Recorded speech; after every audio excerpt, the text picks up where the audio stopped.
Well, after 238 years, the penny officially no more. No more are being made, at least. The U.S. Treasury held a ceremonial final striking of pennies in Philadelphia just yesterday. Those coins had special markings, and they're going to be auctioned off actually in December. They stopped making the kind that go into circulation, meaning for you and I to exchange, weeks ago, even though there are still an estimated 300 billion pennies floating around out there. But as Kent explains, you might notice change with your change coming soon.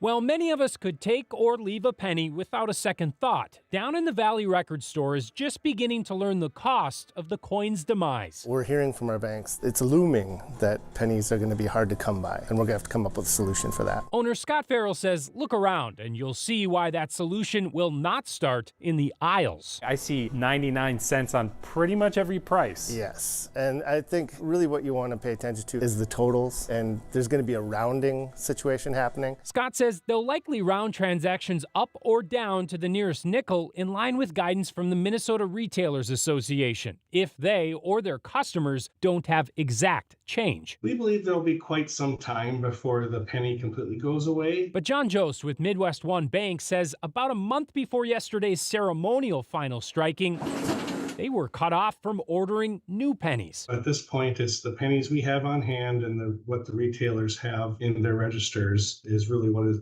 available in our community. That day could come soon for down in the valley. For us, that's just going to be another thing that we have to explain to a consumer at the point of sale. Enabling their point of sale computer system to do the rounding will also add up. We don't want to be doing that ourselves, get the calculator out and start doing it. But that's an added expense to a business. Again, we're talking about the penny. And he's concerned it's no longer the only coin that will come and go at a cost. The newer bank that we went to recently wanted to charge us to make change, just to exchange money for our tills. You feel like you're getting nickel and dimed?